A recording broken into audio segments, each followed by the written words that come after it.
السلام عليكم ورحمة الله وبركاته. إن الحمد لله نحمده ونستعينه ونستغفره ونعوذ بالله من شرور أنفسنا ومن سيئات أعمالنا.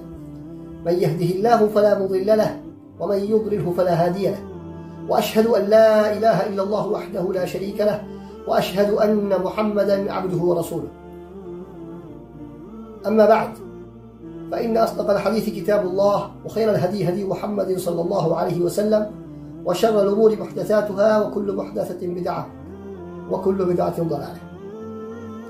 அன்பிற்கும் மதிப்புக்கும் உரிய இஸ்லாமிய சகோதரர்களே சகோதரிகளே, அல்லாஹ்வின் அடியார்களே, நன்மைகள் பூத்துக் குலுங்கும் புனித ரமதான் மாதத்திலே, அல் குர்ஆன் அருளப்பட்ட மாதத்தில் முக்கியமான ஒரு நிகழ்ச்சியிலே நாங்கள் எல்லோரும் ஒன்றிணைந்திருக்கின்றோம். அதுதான் அகிலத்தாருக்கு அருட்கொடையாக, அருள்மறையாக, வழிகாட்டியாக அனுப்பப்பட்ட, இறக்கியருளப்பட்ட அல் குர்ஆனை பற்றி அறிந்து கொள்வதற்காக நாம் இணைந்திருக்கின்றோம். அன்பார்ந்த சகோதர சகோதரிகளே, அல் குர்ஆன் இறைவேதம் என்பது மாத்திரமல்ல, அது ஒரு அற்புதமாகவும் இருக்கிறது என்பது மிக முக்கியமான ஒரு விடயம். ஏனைய நபிமார்களுக்கு கொடுக்கப்பட்ட இறை வேதங்கள் அது இறைவனுடைய வேதமாக இருந்தாலும் அது அற்புதமாக காணப்படவில்லை. ஆனால் அல் குர்ஆனை பொறுத்தவரையிலே நம்முடைய கைகளிலே தவறக்கூடிய ஒரு அற்புதத்தை நாங்கள் வைத்திருக்கின்றோம்.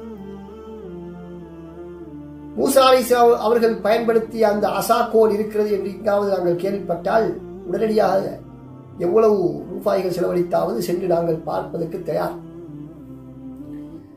அதே போல ஏனைய நண்பர்களுக்கு கொடுக்கப்பட்ட அற்புதங்களை எங்களால் சென்று பார்ப்பதற்கு வாய்ப்பு கிடைத்தால் அதற்கு முண்டியடித்துக் கொண்டு நாங்கள் போட்டி போட்டுக் கொண்டு செல்வோமா இல்லையா? ஆனால் நமது ஒவ்வொரு வீடுகளிலும் ஒவ்வொருடைய கைகளிலும் இலகுவாக தவழக்கூடிய இந்த அல் குர்ஆன் ஒரு எல்லா அற்புதங்களையும் மிகைத்த ஒரு பெரும் அற்புதம்.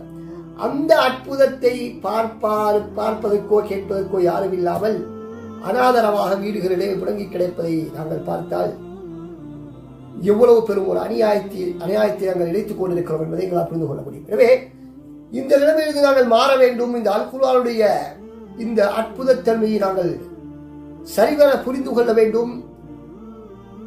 இது இறைவேதம் என்பதை நாங்கள் எவ்வாறு உள்ளத்தால் ஏற்றுக்கொண்டிருக்கிறோமோ அதனை உணர்ச்சி பூர்வமாக நாங்கள் உணர வேண்டும். அறிவுபூர்வமான ஆதாரங்களை நாங்கள் தெரிந்து கொள்ள வேண்டும். மற்றவர்களுக்கும் தெளிவுபடுத்துவதற்குரிய ஆற்றலை நாங்கள் பெற்றுக்கொள்ள வேண்டும் என்பதற்காகத்தான் இந்த நிகழ்ச்சி ஏற்பாடு செய்யப்பட்டிருக்கிறது. எனவே நாம் இதன் மூலமாக ஏற்கனவே நம்மிடத்திலே அல் குர்ஆன் இறைவேதம் என்பதில் எந்த விதமான சந்தேகமும் இல்லை. இந்த நிகழ்ச்சி ஏற்பாடு செய்யப்பட்டதுடைய காரணம் அல் குர்ஆன் இறைவேதமா இல்லையா என்ற சந்தேகம் எங்களுக்கு இருப்பதாக நாங்கள் கற்பனை செய்து நிகழ்ச்சி ஆரம்பிக்கவில்லை. மாற்றமாக எல்லோருக்கும் இறைவேதம் அல் குர்ஆன் இறைவேதம் தான் என்பதிலே எந்த விதமான மாற்று கருத்தும் இல்லை. உறுதியான நம்பிக்கை இருக்கிறது. ஆனால் அந்த நம்பிக்கை ஈமான் யஸீது வ யன்குஸ், அதிகரிக்கும் குறையும் என்ற அடிப்படையிலே அதனை அதிகரித்துக் கொள்வது.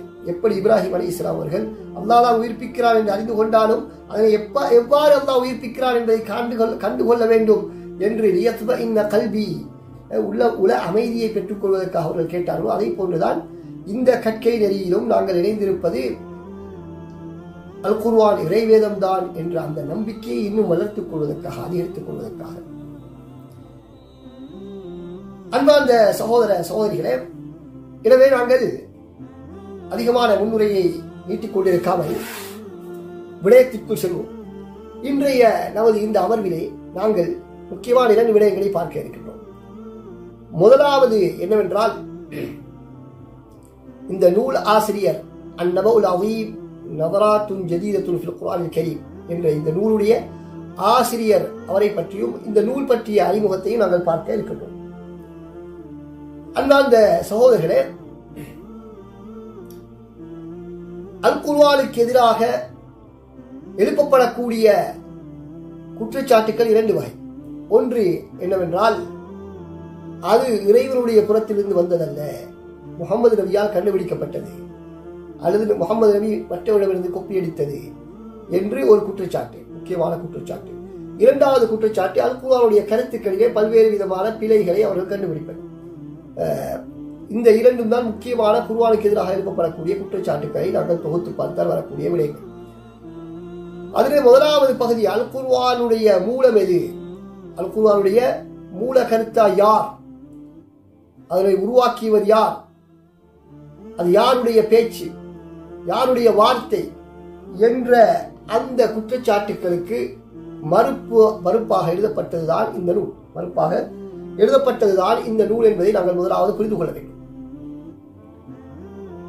அடுத்ததாக இந்த நூலை எழுதிய இந்த நூலாசிரியரை பற்றிய ஒரு சிறிய அறிமுகத்தை முதலாவதாக நாங்கள் பார்ப்போம். அன்பார்ந்த சகோதரர்களே, நூலாசிரியருடைய பெயர் என்னவென்றால் முஹம்மத் அப்துல்லா திராஸ். முஹம்மத் அப்துல்லா திராஸ், முஹம்மது இப்னு அப்துல்லா திராஸ் என்பதுதான் அவருடைய முழு பெயர். அவருடைய தந்தையுடைய பெயர் அப்துல்லா திராஸ். நிறைய பேர் அத்தர்ராஸ் அத்தர்ராஸ் என்று சொல்வார்கள். ஆனால் சில இடங்களில் படித்த பொழுது திராஸ் என்பதுதான் சரியான மொழிச்சொல் என்பதாக சொல்வார்கள். அரபிகளும் அதிகமாக பெரும் அறிஞர்கள் எல்லாம் தர்ராஸ் தர்ராஸ் தான் சொல்வார்கள். திராஸ் என்று சொல்வதை நான் கேள்விப்பட்டது இல்லை. ஆனால் திராஸ் என்பதுதான் சரியான மொழிச்சொல் என்பதாக சொல்லப்படுகிறது. ஹை, அப்ப இந்த இடத்திலே நாங்கள் புரிந்து கொள்ள வேண்டும், அதிகமானவர்கள் அந்நபவுல் அதீம் என்ற இந்த நூலுடைய ஆசிரியர் யாருக்கு கேட்டால் அப்துல்லா திராஸ் என்பதாக சொல்வார்கள். ஆனால் உண்மையில் அப்துல்லா திராஸ் அல்ல. அப்துல்லா திராஸ் என்பது நூலாசிரியருடைய தந்தையுடைய பெயர். அவருடைய பேர் என்ன? முஹம்மத். அவருடைய பேர் என்ன? முஹம்மத். முஹம்மத் இப்னு அப்துல்லா திராஸ் என்பதுதான் அவருடைய முழுமையான பெயர். எனவே இந்த நூல் யாருக்குரியது? மகனுக்குரியது. தந்தை யாரு? அப்துல்லா திராஸ் ரஹ்மத்துல்லாஹி அவர்கள். அவர்கள் யாரு? சாதாரண என்று கேட்டால் இல்லை, அவரும் ஒரு பெரும் ஒரு அறிஞர். அவரும் ஒரு இஸ்லாமிய உலகிலே மிகப்பெரிய புகழுக்குரிய ஒரு பெரிய ஒரு அறிஞர். அஸ்ஹர் பல்கலைக்கழகத்திலே பயிற்று பல மாணவர்களுக்கு பாடமெடுத்து மிக புகழ் பூத்த ஒரு அறிஞர். எங்களுக்கு தெரியும், அவர் உசூல் ஃபிக்ஹ் கலையிலும் உசூல் ஃபிக்ஹ் கலையிலும் நிபுணத்துவம் பெற்று விளங்கினார். இவருடைய நூலாசிரியருடைய தந்தை.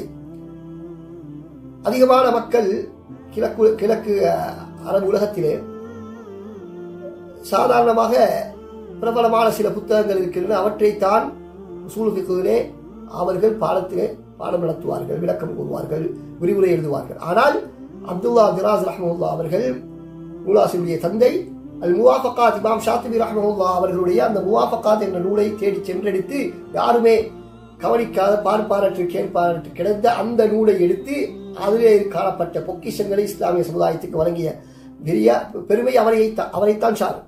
இது போன்று மிகப்பெரிய சேவைகள் இஸ்லாத்துக்கு செய்த ஒரு அறிஞர் தான் அவர்.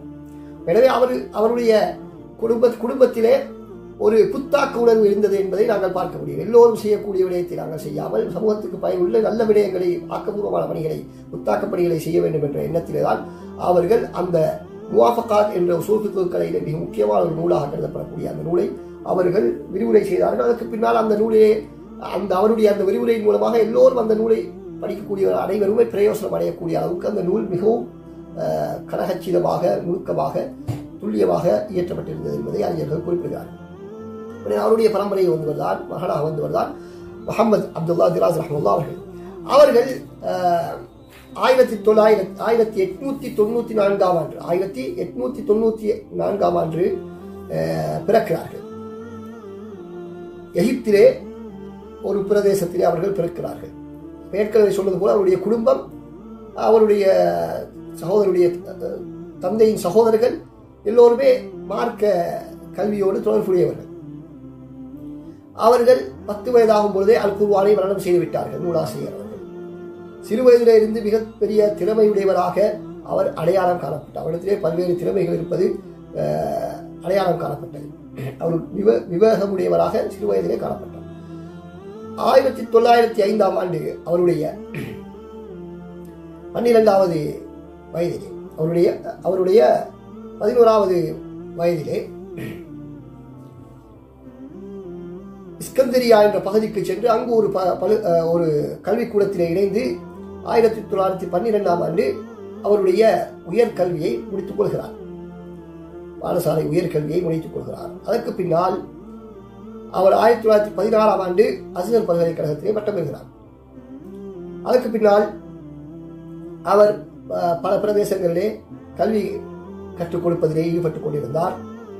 அதற்கு பின்னால் 1928 ஆண்டு 1928 ஆண்டு அப்படி என்றால் கிட்டத்தட்ட அவருடைய 34வது வயதிலே அஸ்ஹரிலே அரபு பிரிவிலே கல்வி கற்பிப்பதற்காகவே தெரிவு செய்யப்படுகிறார். பின்பு ஸ்பெஷல் துறையிலே கல்வி கற்பிப்பதற்காக அடுத்த வருடம் அவர் தெரிவு செய்யப்படுகிறார். பின்பு கல்லூரிகளிலே அஸ்ஹர் கல்லூரிகளிலே பாடம் கற்பதற்கு 1930 ஆண்டு அவர் தெரிவு செய்யப்படுகின்றார்.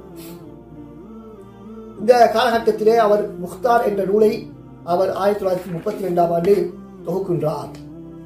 அதே போல அதனை தொடர்ந்துதான் நாம் கற்க இருக்கின்ற இந்த அன்னபவுல் அதீம் என்ற நூலையும் அவர் தொகுப்பதற்கு ஆரம்பித்தார். அதனுடைய இந்த நூலுடைய ஆரம்பம் அவர் வகுப்பிலே பாடங்களாக நடத்திய வகுப்புகள் தான் இந்த நூலுடைய ஆரம்பம். அதற்கு பின்னால் 1936 ஆண்டு ஹஜ்ஜுடைய கடமையை நிறைவேற்றுகின்றார். அதற்கு பின்னால் 1936 ஆண்டு முதல் 1948 ஆண்டு வரை பிரான்சுக்கு அவர்கள் ஸ்காலர்ஷிப்பிலே அனுப்பப்படுகிறார்கள். அஸ்ஹரின் மூலமாக அஸ்ஹருடைய பிரதிநிதியாக அவர் ஸ்காலர்ஷிப்காக வேண்டி பிரான்சுக்கு அனுப்பப்படுகிறார்கள். பிரான்சிலே இந்த பல்கலைக்கழகம் சொர்போன் பல்கலைக்கழகம், அது உலகத்திலே மிக பிரசித்தி பெற்ற பல்கலைக்கழகம். முதலாவது கலாநிதி பட்டம் அங்குதான் வழங்கப்பட்டது என்பதாக சொல்லப்படுகிறது.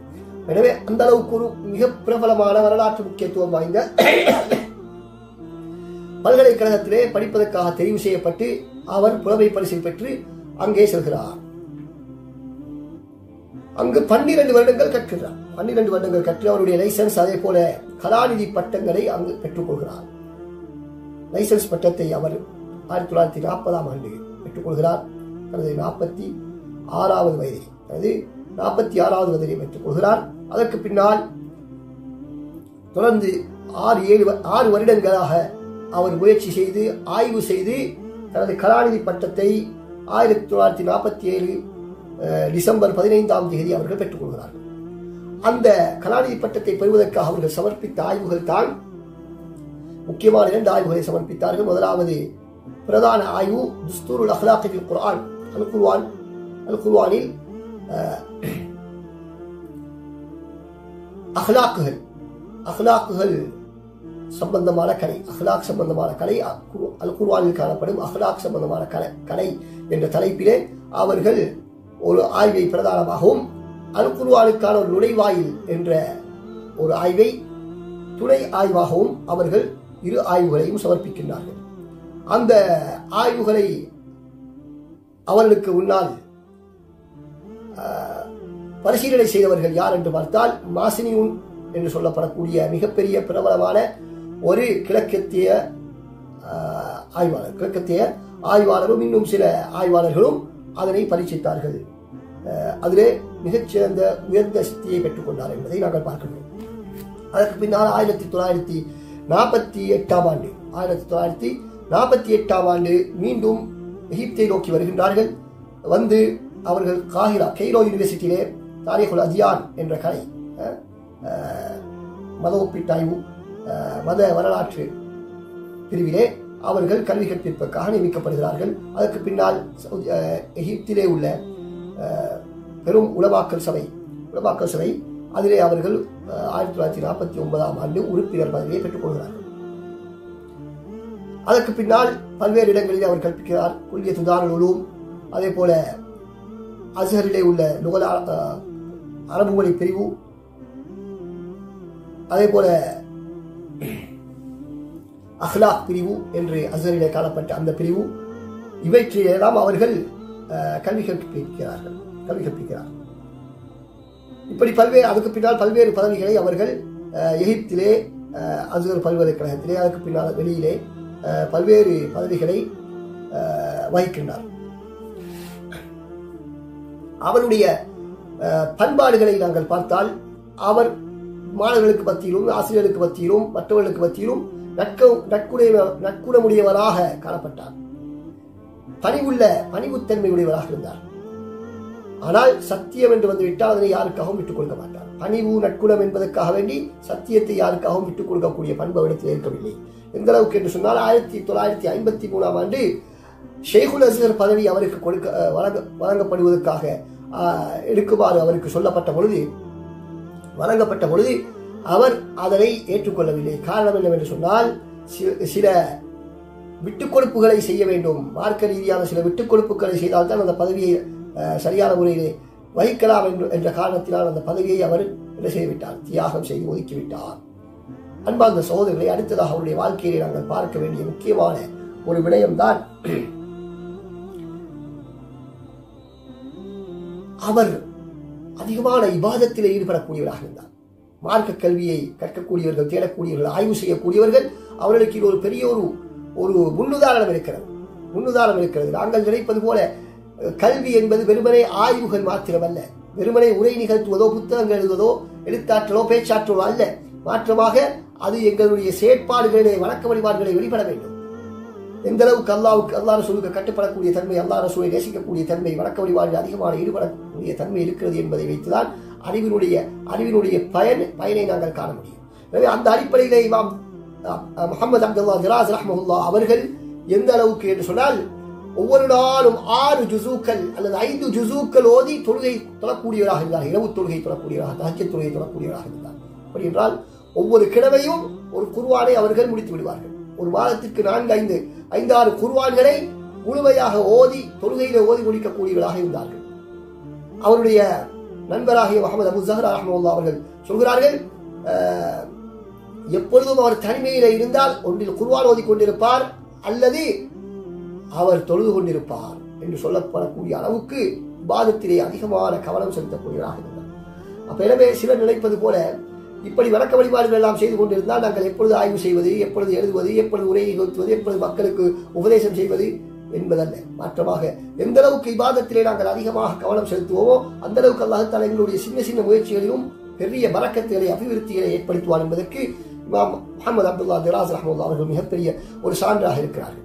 இது அவருடைய முதலாவது பண்பு என்ன? சிறந்த நற்குணமும் நல்ல இபாதத், அதிகமான இபாதத், அல் குர்ஆனை அதிகம் ஓதக்கூடியவராக இருந்தார். எனவேதான் இது போன்ற அல் குர்ஆனை பற்றி எழுதப்பட்ட, நவீன காலத்தில் எழுதப்பட்ட மிகச்சிறந்த நூல் என்று வர்ணிக்கப்படக்கூடிய அளவுக்கு மிகச்சிறந்த நூலான நபவுல் அதீம் என்ற நூலை அவர் எழுதுவது என்பது வெறுமனே அவருடைய அறிவுத்தரத்தை வைத்த மாத்திரமல்ல, அவருக்கும் அல்லாஹ்வுக்கும் இருந்த அந்த தொடர்பு, அவருக்கும் அல் குர்ஆனுக்கும் இருந்த நெருக்கமான பிணைப்பு தான் இவ்வளவு சிறந்த ஒரு ஆக்கத்தை நமக்கு கொண்டு வந்து தந்திருக்கிறது. எனவே எங்களிடத்திலிருந்து நாங்கள் அப்படியான மக்களுக்கு பலனுள்ள ஆக்கங்களை நாங்கள் கொடுக்க வேண்டும் என்றால் எங்களுக்கும் அல்லாஹ்வுக்கும் இடையிலே தொடர்பு சீராக இருக்க வேண்டும். அதே போல எங்களுக்கும் குர்ஆனுக்கு மத்தியிலே தொடர்பு மிக நெருக்கமாக இருக்க வேண்டும் என்பதை நாங்கள் இதிலிருந்து புரிந்து கொள்கின்றோம். அன்பார்ந்த சகோதரர்களே, எந்த அளவுக்கு என்று சொன்னால் சொல்கிறார்கள், அவர்கள் பிரான்சிலே 2ஆம் மகா யுத்தத்தினுடைய நேரத்திலே பிரான்சிலே தான் இருந்தார்கள். பிரான்சிலிடம் மிக முக்கியமாக இந்த போர் நடந்த இடம். அந்த நேரத்திலும் கூட அவர்களுடைய இந்த 6 ஜுசுக்களை வளமையாக ஓதக்கூடிய அந்த அமலை அவர்கள் விட்டுவிடவில்லை என்று சொல்லப்படுகிறது. அந்த அளவுக்கு அதில் மிக கவனமாக அதற்கு முக்கியத்துவம் கொடுத்திருந்திருக்கிறார்கள், பேணி வந்திருக்கிறார்கள் என்பதை நாங்கள் பார்க்கின்றோம். அடுத்ததாக அந்த சகோதரர்களே, அவர்களுடைய மரணம் எப்பொழுது நிகழ்கிறது என்று சொன்னால் 1958ஆம் ஆண்டு லாகூரிலே, பாகிஸ்தானிலே நடைபெற்றுக் கொண்டிருந்த ஒரு மாநாட்டிலே வைத்து அவர்களுடைய உயிர் பிரிகின்றது. இதன் மூலமாக இஸ்லாமிய சமுதாயத்திற்கு மிகப்பெரிய ஒரு இழப்பு ஏற்பட்டதாக அறிஞர்கள் குறிப்பிடுகின்றார்கள். அன்பார்ந்த சகோதரர்களே, முஹம்மது அப்துல்லா திராஸ் ரஹ்மத்துல்லாஹி அவர்கள் பல்வேறு நூல்களை எழுதியிருக்கிறார்கள். ஏற்கனவே நான் குறிப்பிட்ட அல் முக்தார் என்ற நூல், அதே போல மத்ஹல் அல் குர்ஆன், துஸ்தூர் அஹ்லாக் ஃபில் குர்ஆன் என்ற இந்த 2 நூல்களும் மிக முக்கியமான நூல்கள். அவருடைய கலாநிதி ஆய்வுகளுக்காக சமர்ப்பிக்கப்பட்ட நூல்கள். அதே போல அத்தீன் என்ற ஒரு தலைப்பில் ஒரு நூல் எழுதியிருக்கிறார். அதே போல அன்னபவுல் அதீம் என்ற நூல், அதே போல திராசாத் இஸ்லாமியா ஃபில் அலாகாத் அல் இஜ்திமாஇய்யா வத் தௌலியா, சர்வதேச மற்றும் சமூக தொடர்பிலே இஸ்லாமிய ஆய்வுகள் என்ற தலைப்பிலே, அதே போல நவராத்துல் இஸ்லாம் பற்றிய கண்ணோட்டங்கள், அஸ்லுல் இஸ்லாம், இஸ்லாத்தினுடைய அடிப்படை, அல் இபாதாத், இஸ்லாத்தினுடைய இபாதத்துகள் பற்றிய தொழுகை, நோன்பு, ஜகாத், ஹஜ் போன்ற விடயங்கள் சம்பந்தமான நூல் எழுதியிருக்கிறார். அதே போல போர் பற்றிய இஸ்லாத்தினுடைய கண்ணோட்டம், இப்படி பல்வேறு நூட்களை, இன்னும் பல நூட்களை அவர்கள் எழுதியிருக்கிறார்கள். இந்த எல்லா நூட்களுமே அவர் இன்னொருவரை கொப்பியடித்தோ அல்லது எல்லோருக்கும் தெரிந்த விடயங்களை சாதாரணமாக கடந்து செல்லவோ இல்லை. பெரும் ஆழமான முறையிலே ஒவ்வொரு விடயத்தையும் ஆய்வு செய்திருக்கிறார்கள். அவருடைய ஒவ்வொரு நூட்களும் குறிப்பிட்ட துறையிலே எழுதப்பட்ட மிகச்சிறந்த நூட்களினுடைய பட்டியலில் இடம்பெறக்கூடிய அளவுக்குத்தான் அவருடைய ஆய்வுகள் எல்லாம் அமைந்திருக்கும். அவருடைய ஆய்வுகள் அமைந்திருக்கின்றன. அதே போல எல்லோரும் செய்யக்கூடிய வேலையை அவர்கள் செய்யாமல் சற்று வித்தியாசமாக சிந்தித்து சமூகத்துக்கு பயனுள்ள ஏதாவது புதிய ஆக்கங்களை, புத்தாக்கமான ஆக்கங்களை கொடுக்க முடியுமா என்று சிந்தித்து அவர்கள் செய்யப்படக்கூடியது அவர்களுடைய ஆக்கங்களிலிருந்து வெளிப்படுகிறது. எனவே ஒரு மார்க்க கல்வியை கற்கக்கூடிய ஒரு மாணவன் எப்பொழுதும் தான் செய்யக்கூடிய ஆய்வுகளிலே மிக ஆழமாக புலமைத்துவம் மிக்க ஆய்வுகளாக அதனை சமர்ப்பிப்பதற்கு முன்வர வேண்டும். அதே போல புத்தாக்க சிந்தனைகளை ஆய்வுகளாக வெளியிடுவதற்கு முன்வர வேண்டும். எல்லோரும் செய்யக்கூடியவற்றை செய்து எப்படியாவது தமது கடமையை முடித்துவிட வேண்டும், ஏதாவது புத்தகத்தை வெளியிட வேண்டும் என்பதற்காக வேண்டி ஆய்வுகளோ புத்தகங்களோ வெளியிடக்கூடாது என்பதை நாங்கள் மிக தெளிவாக புரிந்து கொள்கின்றோம். அன்பார்ந்த சகோதரர்களே, இந்த அடுத்ததாக இந்த நபவுல் அதீம் என்ற நூலை பொறுத்தவரையிலே நாங்கள் சுருக்கமான ஒரு அறிமுகத்தை இதனை பற்றி நாங்கள் செய்வதாக இருந்தால், இஸ்லாமிய வரலாற்றிலே அல் குர்ஆனுடைய அற்புதத்தை தெளிவுபடுத்தி பல்வேறு நூட்கள் எழுதப்பட்டிருக்கின்றன. அந்த நூட்களை எழுதியவர்கள் அதிகமானவர்கள் முஅத்தஸிலா சிந்தனையை சார்ந்தவர்கள். காரணம் என்னவென்று சொன்னால், முஅத்தஸிலாக்களுடைய பார்வையிலே இந்த அல் குர்ஆனுடைய இந்த மொழி அற்புதம் இருக்கிறதே, அந்த மொழி அற்புதம் தான் அவர்கள் ஒரே ஒரு அதாவது மொழி அற்புதத்தின் காரணமாக, இந்த அல் குர்ஆனுடைய அற்புதத்தின் காரணமாக மாத்திரம்தான் இஸ்லாம் உண்மையான மார்க்கம், முஹம்மது ஸல்லல்லாஹு அலைஹி வஸல்லம் அவர்கள் இறை தூதர் என்று நிரூபிக்க முடியும் என்ற நம்பிக்கை உள்ளவர்கள். முஅத்தஸிலாக்களை பொறுத்தவரை அவரிடத்தில் என்ன நம்பிக்கை இருக்கிறது? இந்த அல் குர்ஆனை கொண்டு நபி அவர்களுக்கு கிடைத்த அந்த அற்புதங்கள் இருக்கின்றனவே, அவைகளை கொண்டு மாத்திரம்தான் இஸ்லாம் சரியான மார்க்கம், முஹம்மது ஸல்லல்லாஹு அலைஹி வஸல்லம் இறை தூதர் என்பதை நிரூபிக்க முடியும் என்ற நம்பிக்கை உள்ளவர்கள். எனவே அவர்கள் இதற்கு அதிக முக்கியத்துவம் கொடுத்து அவர்கள் பல நூட்களை எழுதினார்கள். ஆனால் அஹ்லு சுன்னாக்களை பொறுத்தவரையிலே இந்த அற்புதங்கள் மாத்திரம்தான் இஸ்லாம் உண்மையான மார்க்கம் என்பதற்கு ஆதாரம் அல்ல, முஹம்மது ஸல்லல்லாஹு அலைஹி வஸல்லம் இறை தூதர் என்பதற்கு ஆதாரம் அல்ல. நபி அவருடைய வாழ்க்கையின் பல்வேறு அம்சங்களை நாங்கள் பார்க்கக்கூடிய இடத்தில் நபி அவருடைய வாழ்க்கையை எடுத்துக்கொண்டாலே அதிலே பல்வேறு விதமான அத்தாட்சிகளை நாங்கள் பார்க்க முடியும். அவர்கள் இறை தூதர் தான், உண்மையாளர் தான் என்பதற்கு பல்வேறு அத்தாட்சிகளை நாங்கள் பார்க்க முடியும் என்பதுதான் அஹ்லு சுன்னாக்களுடைய கருத்து. எனவே இப்படி பல்வேறு நூட்கள் எழுதப்பட்டிருந்தாலும் அந்த நூட்களுக்கெல்லாம் ஈடாக அமையக்கூடிய வகையிலே தற்காலத்திலே எழுதப்பட்ட நூல் தான் அந்நபவுல் அதீம் என்ற அறிஞர்களால் போற்றி புகழப்படக்கூடிய ஒரு நூல். அதனுடைய முக்கிய சிறப்பம்சம் என்னவென்று சொன்னால், மிக அழகான மொழிநடை, இலக்கிய நயத்தோடு கூடிய அழகான மொழிநடை, அதே போல ஒவ்வொரு கருத்துக்களும் மிக ஒழுங்கமைக்கப்பட்டிருக்கின்றன. அழகாக ஒவ்வொரு கட்டமாக அந்த புத்தகத்தை அவர்கள் நகர்த்தி செல்கிறார்கள். அதே போல அழகான வார்த்தை பிரயோகங்கள், உள்ளத்தை கவரக்கூடிய வார்த்தை அமைப்புகளை கொண்டதாக அவர் இந்த புத்தகத்தை வடிவமைத்திருக்கிறார். அது மாத்திரமல்லாமல் அதைவிட எல்லாவற்றை விட முக்கியமான விஷயம் என்னவென்று சொன்னால், ஒரு நடுநிலையான அளவிலே இந்த புத்தகம் வெளிவந்திருப்பதுதான். அல் குர்ஆன் இறைவேதம் தான் என்று சொல்வதற்கான ஆதாரங்களை கூறுவது மாத்திரமல்லாமல் அது சம்பந்தமாக எழுப்பப்படக்கூடிய மறுப்புகளுக்கும் பதில்களை உள்ளடக்கி இவ்வளவு சுருக்கமாக, இவ்வளவு அழகாக, இவ்வளவு தெளிவாக ஒரு நூலை எழுதுவது என்பது ஒரு சாதாரண ஒரு விஷயம் அல்ல. ஒரு சாதாரண விஷயம் அல்ல, அது மிகப்பெரிய ஒரு ஆற்றல். இந்த நூலை கையில் எடுத்தால் வைப்பதற்கு மனம் வர மாட்டாது. இந்த நூலை நாங்கள் கையில எடுத்து ஆரம்பிப்போம் என்றால், அரபு தெரிந்த ஒருவர் ஆரம்பித்தால் அவருக்கு அந்த நூலை முடிப்பதற்கு முன்னால் வைப்பதற்கு மனம் இடம் கொடுக்க மாட்டாது. அதே நேரத்தில் அதனை முழுமையாக வாசிப்பதற்கு அதிக நேரமும் எடுக்க மாட்டார். நீண்ட காலமெல்லாம் இருக்காது. ஒரு 2-3 நாட்களிலே மிக இலகுவாக அதனை நாங்கள் வாசித்து முடிந்து விடலாம். ஆனால் அதிலே அவர் சொல்லக்கூடிய கருத்துக்கள் எல்லாம் மிக ஆழமான கருத்துக்கள். சில நூல்கள் இருக்கின்றன, அவற்றை நாங்கள் என்ன செய்யலாம், அவசரமாக வாசித்து முடிக்கலாம். காரணம் என்ன, அதில் உள்ள தகவல் எல்லாம் சர்வசாதாரண விஷயங்கள். ஆனால் இதில் அவர் சொல்லக்கூடிய கருத்துக்கள் எல்லாம் மிக ஆழமான விஷயங்கள்.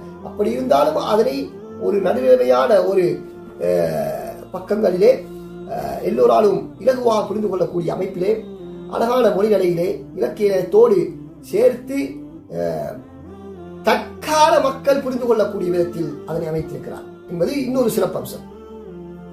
அதாவது இன்று பலரும் முன் சென்ற அறிஞருடைய நூல்களை படித்து இந்த அல் குர்ஆனுடைய அற்புதத்தை புரிந்து கொள்ள முடியாததுக்கு காரணம் என்ன? அந்த நூல்களுடைய தரம் கூடியது. இந்த தற்கால மக்களுடைய அறிவுத்தரத்தை விட, அவருடைய மொழியாற்றலை விட அவர்களுடைய மொழி அந்த முற்கால நூல்கள் மொழியாற்றலும் தரமும் கூடியவை.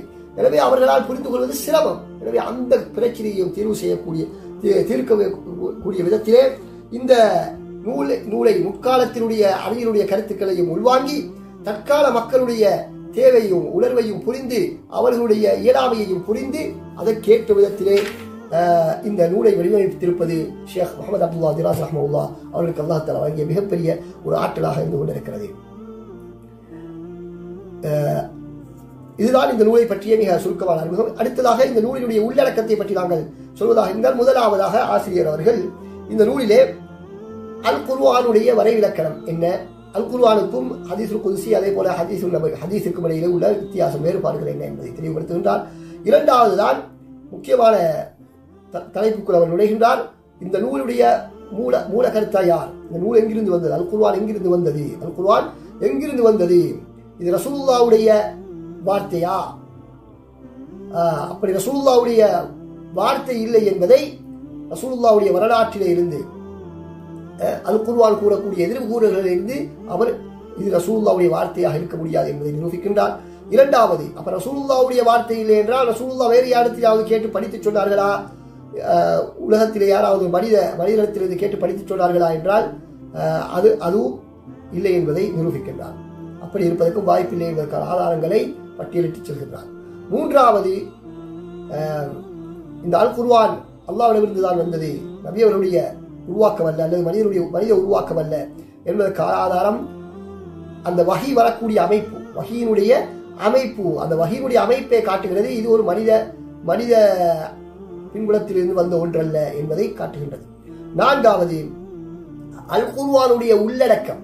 நான்காவது, இவைகள் எல்லாம் இப்பொழுது சொன்னவைகள் எல்லாம் அவைகள் அனைத்துமே அல் குர்ஆனுக்கு வெளியில் உள்ள சான்றுகள். அல் குர்ஆன் இறைவேதம் தான், மனித வார்த்தை அல்ல என்பதை சொல்லக்கூடிய ஆதாரங்கள்.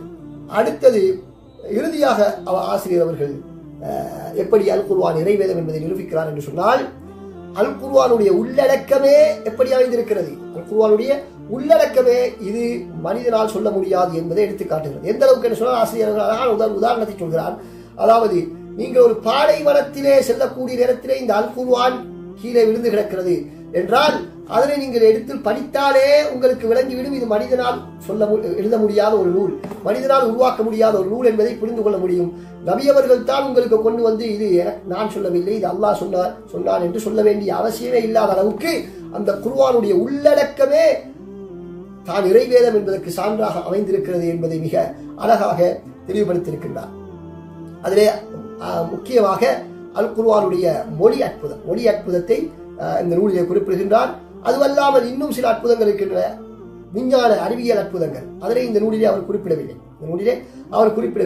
அதே போல சட்டதிட்டங்கள் ரீதியான அற்புதம், அல் குர்ஆன் கொண்டு வந்த சட்டதிட்டங்கள், அதனை பற்றி பேசினாலே அல் குர்ஆன் இறைவேதம் என்பதை எங்களுக்கு மிக அழகாக புரிந்து கொள்ள முடியும். இறுதியாக அந்த நூலை ஆசிரியர் அவர்கள் மிக மிக மிக ஒரு புத்தாக்கமான ஒரு கருத்தின் மூலமாக, ஒரு ஆய்வின் மூலமாக அந்த புத்தகத்தை நூலை முடிக்கின்றார்.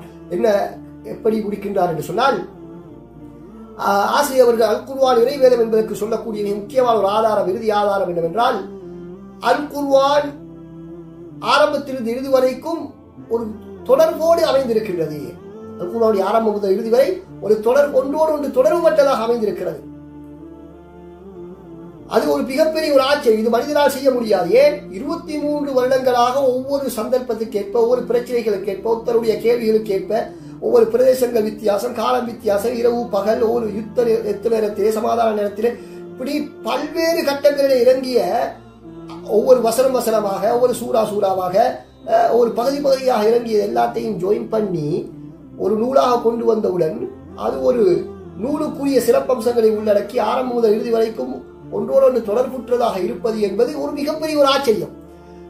அப்படி இருப்பதே இது ஒரு மனிதனால் உருவாக்க முடியாது என்பதற்கு ஒரு ஆதாரம் என்று சொல்லிவிட்டு அவர்கள் சொல்கிறார்கள், இதனை நான் உங்களுக்கு சொன்னால் நீங்கள் சில வேளை உங்களுடைய மனம் ஏற்றுக்கொள்வதற்கு மறுத்தாலும் கூட அல் குர்ஆனிலே அதற்கு ஒரு ஆதாரம் ஒன்றை சமர்ப்பிக்கின்றார். நடைமுறை ரீதியாக ஒரு ஆதாரத்தை அவர் செய்து காட்டுகின்றார். என்ன செய்து காட்டுகின்றார்? சூரத்துல் பக்கரா தான் அல் குர்ஆனில் உள்ள ஆகப்பெரிய சூரா. இந்த சூரத்துல் பக்கரா ஓதக்கூடிய ஒரு மனிதருக்கு என்ன சிந்தனை வரும்? இந்த சூறாவுடைய ஆரம்பத்துக்கு கடைசிக்கு நடுவில் இடையிலே எந்த தொடர்புமே இல்லை. ஆரம்பத்தில் ஒரு விஷயத்தை பேசுது, நடுவில் ஒரு விஷயம், கடைசியில் ஒரு விஷயம், இடை நடுவில் இன்னொரு விஷயம், இப்படி கிட்டத்தட்ட அதுக்கு எத்தனை 60-70 சபபுன் நுசூல், அது வசனம் பின்னணிகளை கொண்ட ஒரு சூறா என்று சொல்லப்படுகிறது. கிட்டத்தட்ட மதீனாவுக்கு சென்றவுடன் இறங்குவதற்கு ஆரம்பித்த சூரத்துல் பக்கரா ரசூல் ஸல்லல்லாஹு அலைஹி வஸல்லம் மரணிப்பதற்கு அண்மையில் வரைக்கும் இறங்கிக் கொண்டே இருந்தது. 13 வருடங்களாக 10 வருடங்களாக மதீனாவுடைய வாழ்க்கை முழுக்க இறங்கிக் கொண்டிருந்தது என்பதை நாங்கள் பார்க்கின்றோம். அப்ப அந்த மதீனாவுடைய வாழ்க்கை முழுக்க இறங்கிய அந்த சூரத்துல் பக்கரா ஒரு சூறாவாக இருக்கிறது, ஒன்றோடு தொடர்பட்டு இருப்பது என்பது மிகப்பெரிய ஆச்சரியமா இல்லையா? எனவே அவர் நிரூபித்து காட்டுகிறார் எப்படி அல் குர்ஆன் சூரா பக்கராவுடைய ஆரம்பத்திலிருந்து இறுதி வசனம் வரைக்கும் எப்படி ஒரே தலைப்போடு சம்பந்தப்பட்டு அந்த சூரா உபபிரிவுகளாக ஒவ்வொரு பகுதியாக தலைப்பு ரீதியாக அதுக்கு ஒரு முன்னுரை, அதுக்கு பின்னால் உள்நுழைந்து தலைப்புக்கள், உபதலைப்புக்கள், அதற்கு பின்னால் ஒரு முடிவுரை என்று மிக அழகாக இந்த சூரத்துல் பக்கராவே வடிவமைக்கப்பட்டிருந்தார். ஏனைய சூறாக்களின் மாத்திரம் மிக இலகுவாக அவற்றை நாங்கள் தொடர்புபடுத்தி விடலாம் என்று ஆசிரியர் அவர்கள் கூறி மிக அழகாக தெளிவுபடுத்துகின்றார். அதே போல அல் குர்ஆனுடைய ஒவ்வொரு வசனமும் எவ்வளவு இலக்கியமுடையதாக மனிதனால் அவ்வாறு சொல்ல முடியாத அளவுக்கு மிக அழகாக சொல்லப்பட்டிருக்கிறது என்று அழகாக நிரூபித்து காட்டுகின்றார். பலரும் நாங்கள் எல்லோரும் அல் குர்ஆன் அற்புதம் என்பதற்கு சில வசனங்களை வைத்துக் கொண்டிருக்கிறோம். وقيل يا أرض ابلعي ماءك ويا سماء وأوحينا إلى أم موسى أن أرضعيه فإذا خفت عليه فألقيه في اليم என்பது போன்ற சில வசனங்களை வைத்துதான் அல் குர்ஆன் அற்புதம் என்பதை நாங்கள் பல காலமாக நம்பி வருகின்றோம். ஆனால் ஆசிரியர் அவர்கள் அதெல்லாம் விட்டு போட்டு அவராக புதிய ஒரு நாங்கள் இதுல என்ன பெரிய அற்புதம் இருக்கும் என்று நினைக்கக்கூடிய ஒரு வசனத்தை எடுத்து வந்து அதிலே உள்ள அற்புதத்தை தெளிவுபடுத்தக்கூடிய விதம் மிகவும் அபாரமானது. அடுத்ததாக இந்த ஆசிரியர் அவர்கள் இதில் குறிப்பிடக்கூடிய விடயங்கள், சம்பவங்கள் அனைத்துமே நாங்கள் எல்லோருமே சிறு வயதிலிருந்து படித்து புரிந்து வைத்திருக்கக்கூடிய விஷயங்கள் தான். நாங்கள் ஆனால் என்ன அவற்றை எப்படி இறைவேதம் என்பதற்கு அதை பயன்படுத்துகிறார் என்பதுதான் இங்கு ஆச்சரியமான ஒரு விஷயம். அதுதான் ஆச்சரியமான ஒரு விஷயம். எனவே அல் குர்ஆனை நாங்கள் சிந்தித்து ஓதக்கூடிய நேரத்திலே, அதனை எப்பொழுதும் நமது நாவிலே அது ஓதிக்கொண்டே இருக்கக்கூடிய நேரத்திலே அதனுடைய கருத்துக்களை நாங்கள் புரியும் பொழுது அல்லாஹ் சுப்ஹானஹு வ தஆலா இவ்வாறான விளக்கங்களை வழங்குகிறான் என்பதற்கு இது மிகப்பெரிய ஒரு சான்றாக இருந்து கொண்டிருக்கிறது. எனவே நாங்களும் அல் குர்ஆனை அந்த அளவுக்கு முக்கியத்துவம் கொடுத்து சதாவும் அதனோடு பிணைப்பை, இணக்கத்தை, நெருக்கத்தை ஏற்படுத்தி வைத்திருந்தால் எங்களுக்கு அல்லாஹ் சுப்ஹானஹு வ தஆலா அல் குர்ஆனை இது போன்ற தெளிவுகளை, விளக்கங்களை தருவதற்கு வாய்ப்பு இருக்கிறது. வாஹிரு தஅவானா அல்ஹம்துலில்லாஹி ரப்பில் ஆலமீன். அஸ்ஸலாமு அலைக்கும் வரஹ்மத்துல்லாஹி வபரகாத்துஹு.